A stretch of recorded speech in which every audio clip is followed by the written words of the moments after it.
Hey you guys, it's Kristina, and I've been fully raw for over 8 years now. And you used to be ill before, or? I used to be a hyperglycemic, which is the onset of type 2 diabetes. I used to be underweight, I used to have frequent migraines, I used to have fatigue, I was beyond underweight. How old were you back then?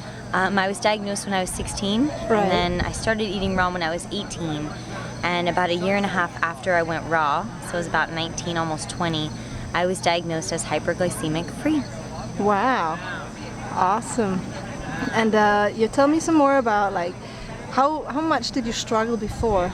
Like, what was the hardest struggle? I think one of the most difficult things for me was that I literally could not be myself, because my body wasn't the way that I wanted to be. I didn't physically feel good enough to be able to participate in things that I wanted to. I couldn't play sports. I was so weak. I had migraines all the time. On random mornings I'd wake up with vomiting or dehydration, and I'd have to be hospitalized to get IVs for that. Right. And did you take medication of any kind? I did. Goodness, I think I tried everything, and then I slowly started weaning into alternative forms of medication. But I think one of my biggest things was that doctors kept telling me to eat packaged things that said sugar-free this, dairy-free that. Right. And of course, anytime you have something in a package like that, it means that it's all chemicals. So I ate a lot of chemicals, and I found that it was really making me worse.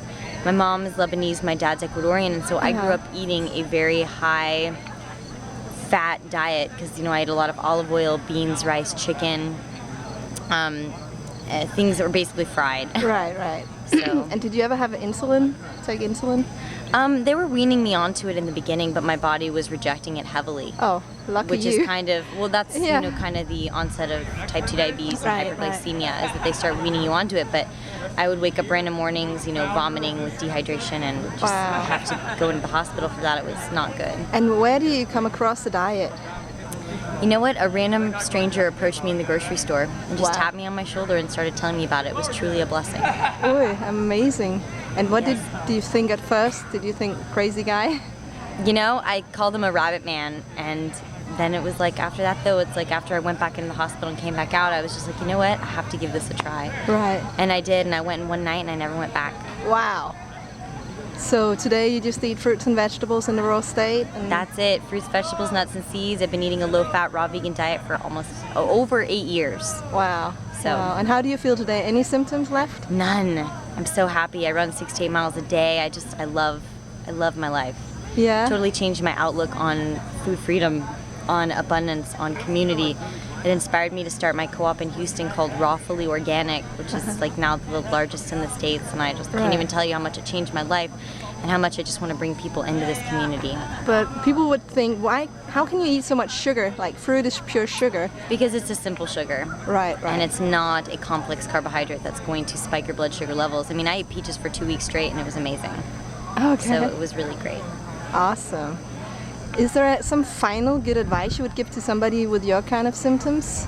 For somebody who's interested in starting this lifestyle, maybe just start off with one fully raw meal a day. Make it breakfast. Just do a big bowl of fruit or a smoothie or a green juice. And just start and move up from there, and then slowly start incorporating more fruits and veggies into your diet that are not cooked, but that are just filled with life and that are homegrown and that are fresh, as much organic as possible, as much local as possible. Just start getting it in. You'll feel a difference. Okay, any final word then? Sending you my hugs. Thank you so much. Bye. Thank you.